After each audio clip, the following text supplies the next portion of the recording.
On April 28, 2025, Lil Durk broke his silence from behind bars in an unexpected way, making a phone call to DJ Akademiks during a live stream. This rare moment gave fans an intimate glimpse into Durk's state of mind as he faces serious legal challenges. Despite his incarceration, Durk sounded optimistic, revealing that he's been keeping his mental and spiritual health intact. He told Akademiks, "I've been good, man. Mentally, spiritually, I've been on top of my A. I'll be back out there. You hear me?" This positive attitude, full of confidence and calm, seemed almost out of place given the gravity of the charges hanging over him. The call showed that Durk hasn't been wasting his time in jail. Rather than sinking into despair, he's been focusing on personal growth. For instance, Durk shared that he's been learning Arabic, using his time to study the language and improve his understanding. He also mentioned helping other inmates convert to Islam. "No, it's just a couple guys who speak Arabic fluently, so I'm just learning different words, tightening up my Arabic, getting my knowledge together," he explained. This shift towards spiritual development speaks volumes about Durk's resilience and how he's using this difficult chapter to better himself. The brief conversation wasn't just a chance for Durk to catch up with Akademiks, it was an important moment for his fans as well. The live stream flooded with messages of support, and hashtags like "Durk Free the Voice" and "You're Free Durk" quickly trended, signaling how deeply his supporters are rooting for his release.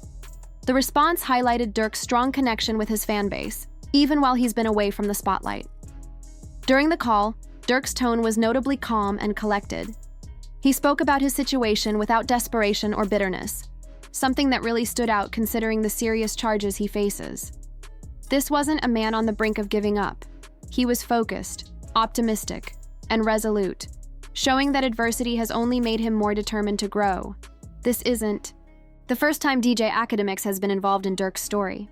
When news of Durk's arrest broke in October 2024, Akademiks visibly broke down on a live stream after seeing Durk's mugshot, highlighting the emotional toll it's taken on those close to the rapper. And the public's reaction to Durk's case goes far beyond this one phone call. Since his arrest, there's been ongoing debate about the charges, the evidence, and even the use of his lyrics in the prosecution's case. Celebrities like Meek Mill have shown their support on social media, and fans have voiced their concerns about how the justice system is handling rappers, especially when it comes to their lyrics being used against them in court. The support for Durk is more than just emotional. It's become a rallying cry for a larger issue: the criminal justice system's treatment of Black artists. Many see Durk's case as part of a broader pattern, similar to the controversies surrounding Young Thug's RICO case, which has sparked discussions about whether the justice system is unfairly targeting artists with gang affiliations. The Protect Black Art campaign, led by figures like Kevin Liles, argues that rap music is often criminalized in ways that other genres, with similar violent imagery, are not. The timing of Durk's phone call was also strategic, coming just weeks before his bond hearing in May 2025. By presenting himself as calm, reflective, and focused on self-improvement, Durk might have been trying to influence the court of public opinion ahead of his hearing. The message was clear: he's not the dangerous figure prosecutors have painted him to be. Instead, he's someone who has used his time in jail for personal growth, showing that he's ready to return to society with a new perspective. In the end, this phone call wasn't just about Durk checking in with his fans. It was a reminder of the broader issues at play, the public's unwavering support, and the ongoing battle for justice. As his legal journey continues, his fans remain steadfast, hoping for his release and a fair resolution to his case. Lil Durk's legal team is working to secure his release, offering a $3 million bail package that includes $1 million in cash, $900,000 in real estate, and 24/7 security. Despite previous bail denials, the upcoming hearing in May 2025 presents a crucial opportunity for Durk to gain pretrial release. However, his case is far from straightforward. Prosecutors are tying the shooting incident to an alleged act of revenge for the 2020 murder of King Von, Durk's close friend and collaborator. This shooting is said to involve a violent conflict between Durk's affiliation with the Black Disciples and rival members of the Rolling 60s Crips, a situation that adds layers of tension and complexity to the legal battle. What makes the case even more striking is the stark contrast between Durk's public persona and the charges against him. Durk has long been an advocate for peace, particularly within Chicago's drill music scene, which is often associated with gang violence. In 2024, he took part in the dedication of a mural commemorating fallen artists, including King Von, as part of an initiative to reduce violence. Just days before his October 2024 arrest, Durk performed at a star-studded concert at the United Center, sending a message against gang conflict. This apparent dichotomy, Durk preaching peace while being accused of orchestrating violent acts, has left fans grappling with conflicting feelings.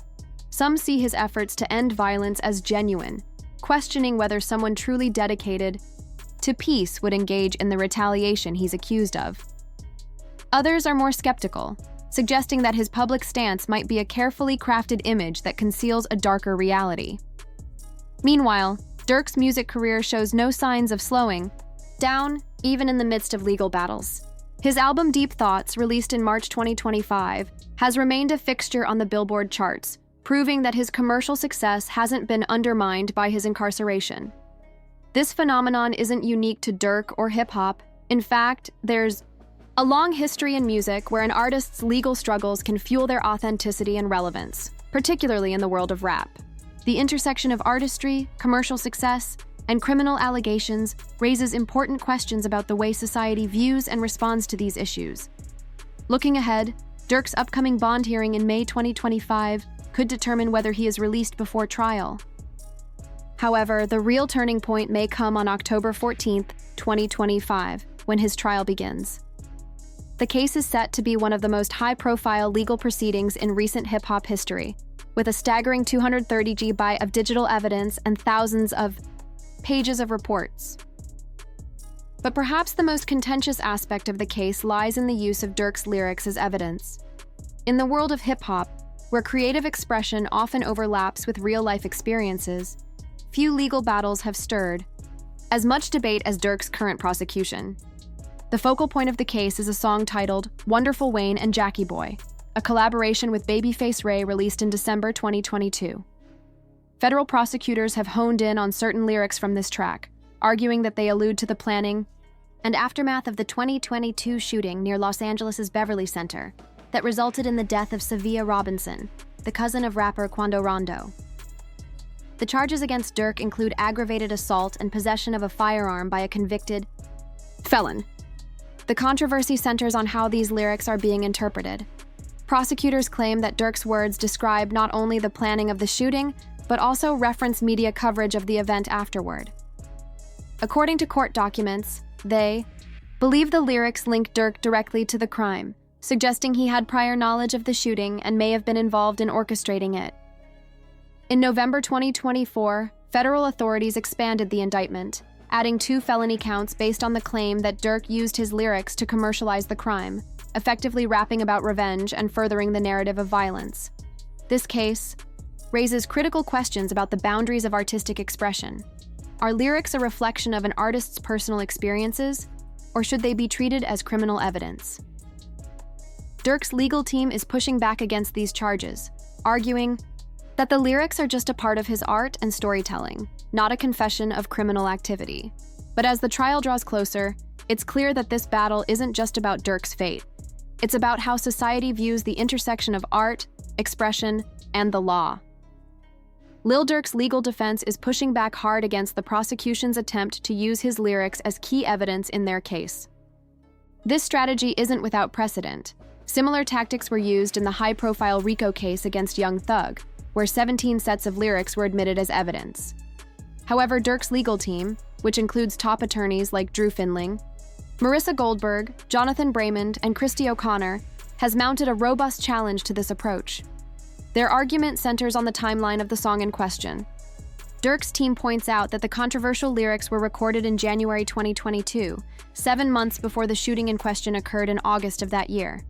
This makes it impossible for the lyrics to reference the shooting, as the event hadn't even happened when the song was made.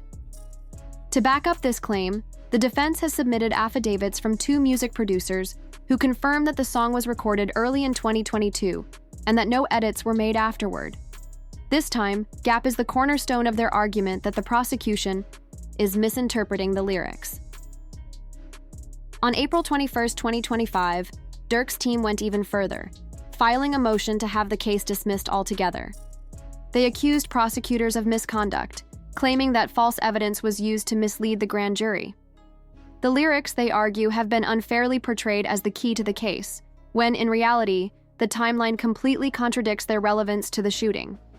Additionally, they argue that the prosecution's claim that the lyrics reference a specific news clip about the shooting is baseless, pointing out that any connections made between the song and the news report were fabricated by fan pages online, not by Durk himself. Beyond the released track, the prosecution also seized an unreleased song, "Screw His," from a co-conspirator's phone during a federal search warrant. Though this song was never officially released by Durk, it later surfaced on SoundCloud. The lyrics of the track, which mention riding through Beverly Hills with choppers and describe Durk as a bounty hunter, have been cited by the prosecution as additional evidence linking him to the shooting. The fact that investigators have gone to such lengths to find and use this unreleased material shows just how deeply they've dug for evidence to tie Durk to the alleged crime. This use of rap lyrics as evidence has sparked significant backlash from both legal experts and civil rights groups. Eric Nielsen, a professor at the University of Richmond and co-author of Rap on Trial, Race, Lyrics, and Guilt in America, has been particularly outspoken. He argued that prosecutors are stripping the artistic value from these lyrics and treating them as literal confessions, which undermines their status as art. Ed Yanka, spokesperson for the ACLU of Illinois, echoed this sentiment, stressing that criminal cases should be about actions, not artistic expression. The controversy has led to legislative action in some states, such as California and Louisiana, where laws have been passed to limit the use of song lyrics as evidence in state courts. Unfortunately, these protections don't apply in federal court, where Durk's case is being heard. Critics argue that this selective use of lyrics disproportionately targets Black artists and raises concerns that it could stifle creative expression.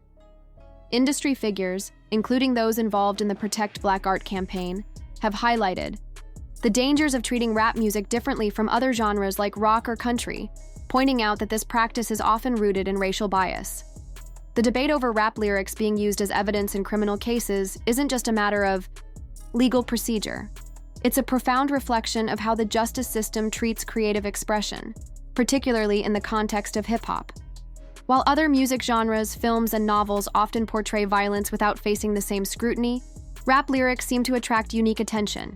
The question of whether violent lyrics are evidence of actual criminal activity or simply part of an artistic persona is one that's increasingly central to discussions on race, free speech, and the criminal justice system. This issue is far from new. In the high-profile case against Young Thug and the YSL crew, prosecutors also leaned on rap lyrics as evidence of criminal activity. However, the outcomes of that trial, particularly the acquittal of the final two defendants in early 2025, demonstrated the challenges in using creative content as a literal admission of guilt. In Durk's case, the timing of the lyrics in question is pivotal.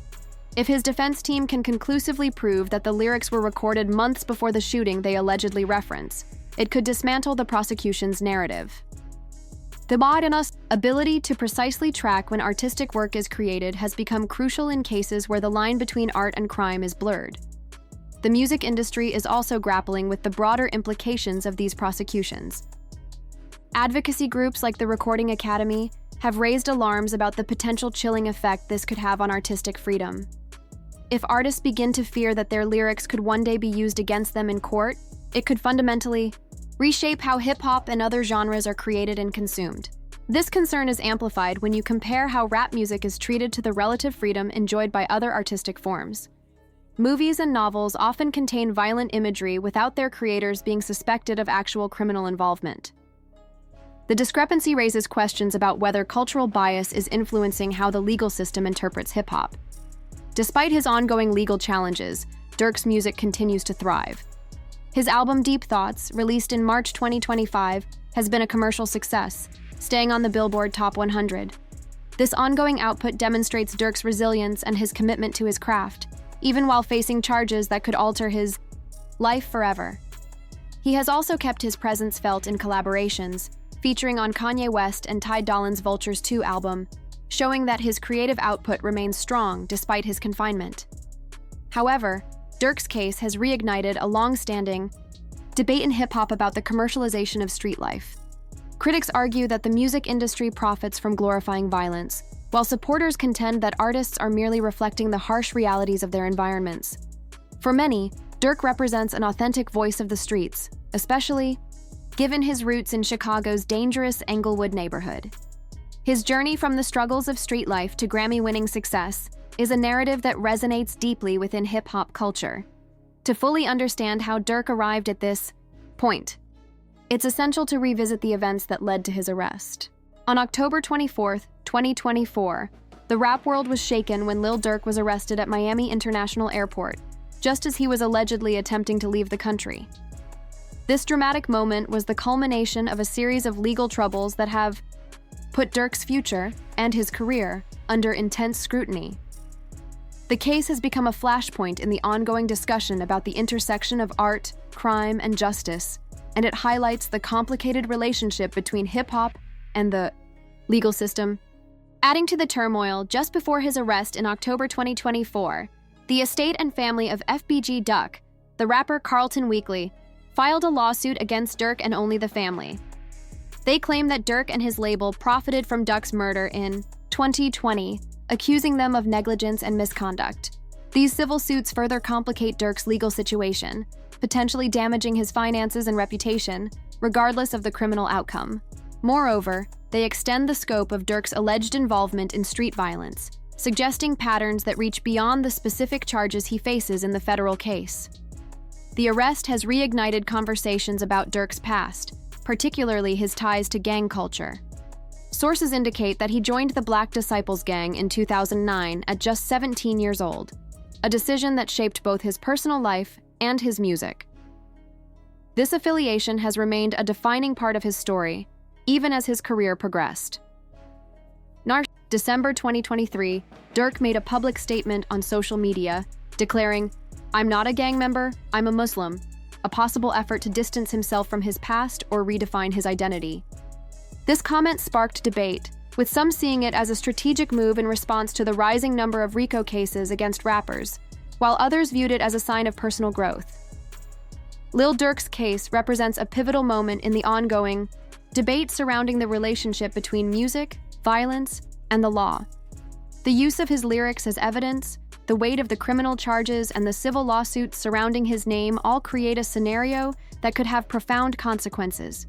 For hip-hop culture, if convicted, Durk could face a life sentence, which would not only bring his career to a premature end, but also send shockwaves through the industry.